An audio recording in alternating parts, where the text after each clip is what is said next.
I traditionally have sort of done smaller films. Yes. You know, and this to me was a completely new venture, and I sort of took a chance and tried something different. And, you know, it definitely worked out in my opinion, but I've never done anything of this caliber, and it's a lot more to sort of deal with. Not only the sort of endurance you need to stay in character for that long when you're there for over 7 months within the sort of whirlwind of things going on around you.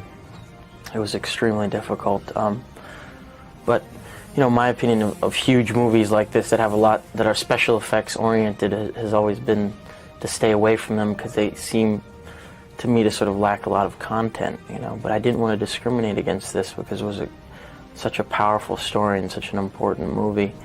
I mean, when you're sitting there running towards the back of a ship with, you know, 2,000 people around you screaming for their lives, in this sort of on a ship that looks exactly like the Titanic, and while it's like going up in the air on hydraulics, you can't help but feel like you're really there.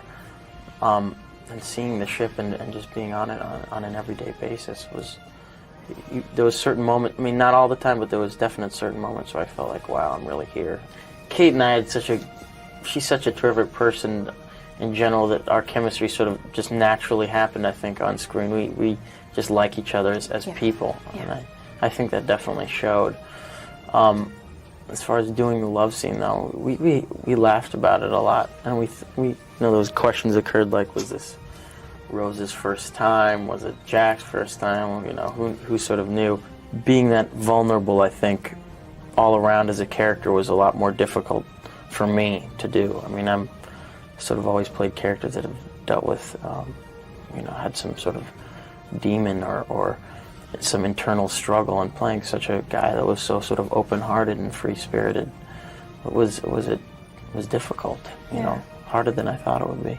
That was a funny day, because I think it was like the first day, I think it was our first day of work, if I remember correctly. The poor girl had to, you know, be completely naked in front of me, you know, in front of the whole sort of crew. Oh boy. And it was like jumping right into it, you know, for her. And I wasn't uncomfortable at all. I mean, felt uncomfortable for her. I mean, it was but the scene worked out well. The movie's so serious. What kind of things did you guys do to lighten the mood a little bit? So heavy. I've always sort of been, not necessarily a prankster, but definitely somebody who likes to lighten up the mood on set.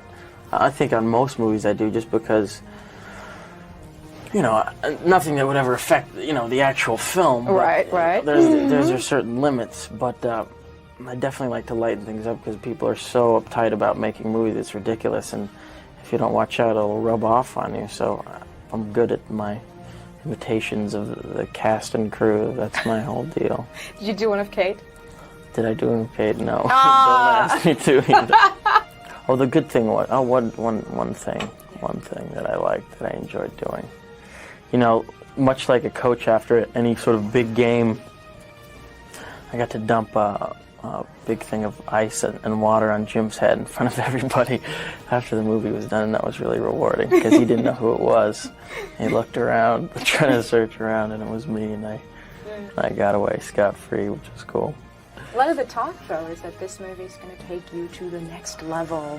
Superstar Leonardo DiCaprio. How do you feel about all this? I almost look at it as not necessarily a passing thing in my career, but, you know, I understand that, you know, if you want to have a sort of a career with longevity, you know, things go up and down, you become popular, not so popular, not so popular. I mean, I'm experiencing it, and I'm seeing how it is. I'm enjoying it. It's cool. But whatever will, you know, carry me to the next level as an actor, so I can continue to do good movies. I mean, the choices I've made have simply been because they've been, you know, the best possible films in front of me, and that's why I've sort of done them. And I haven't sort of, you know, purposely chosen to become sort of widely known. You know, that wasn't my reason. But if it comes or if it goes, it's fine with me. I just want to keep growing as an actor and doing good work. That's my main objective.